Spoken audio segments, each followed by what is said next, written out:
આજનો મોર્નિંગ મંત્ર એક કવિતા છે, એક કવિતા જે તમને વિચાર કરવા માટે પ્રેરે.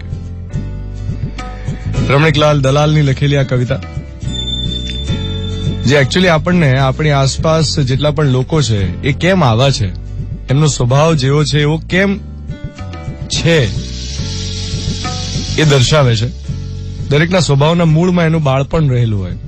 એના બાળપણમાં એને જે આસપાસના જીવનમાંથી જોયું હોય, સાંભળ્યું હોય, એની ઉપરથી બાળક શીખે, એનું સંસ્કાર ઘડતર થાય.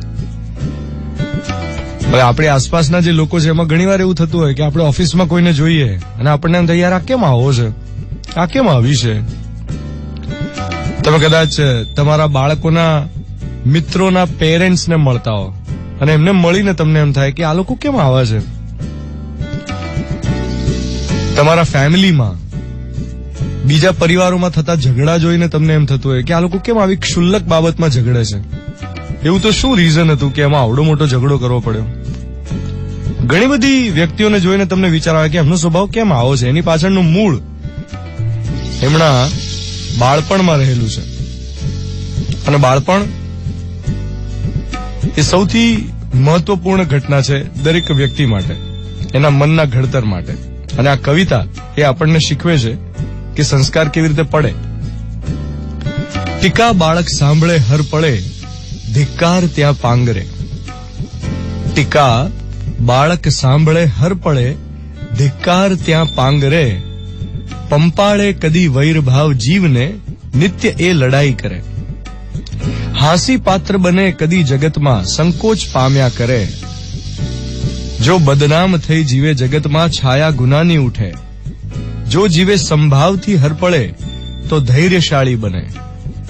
જો પ્રોત્સાહિત થઈ વિહાર કરે, વિશ્વાસ ઊંડો ધરે. જો પ્રોત્સાહિત થઈ વિહાર કરે, વિશ્વાસ ઊંડો ધરે.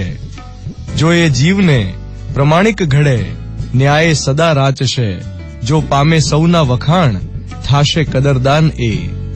પામી પૂર્ણ સલામતી જીવનમાં, પામી પૂર્ણ સલામતી જીવનમાં શ્રદ્ધાળુ પૂરો બને. સૌનો સાથ લઈ સદા ચારતા સ્વયં શીખે. પામીને સહકાર મૈત્રી સહુના, પ્રીતિ પ્રસાદ લહે. સંતોષે અવતાર ધન્ય કરે, થઈ મુક્ત એ સંચરે. આમાંથી થોડું અઘરું ગુજરાતી હોવાને કારણે કેટલું તમારા સુધી પહોંચ્યું મને નથી ખબર, પણ 2-3 લાઇન્સ તો બહુ જ મહત્વની છે કે જેમાં પામી પૂર્ણ સલામતી જીવનમાં શ્રદ્ધાળુ પૂરો બને. ઘણીવાર એવું થતું હોય છે કે મનની ઇન્સિક્યોરિટીઝને કારણે ના પોતાની જાતમાં શ્રદ્ધા હોય, ના બીજાના કામમાં શ્રદ્ધા હોય, ના કુદરતમાં શ્રદ્ધા હોય, અને અશ્રદ્ધાને કારણે હંમેશા ઇન્સિક્યોરિટી વાળું મન સંશય ઉભા કરે. અને જયારે હંમેશા ડાઉટમાં રહેતો હોય માણસ, ત્યારે પોતાને અને બીજાને સતત હેરાન કરે.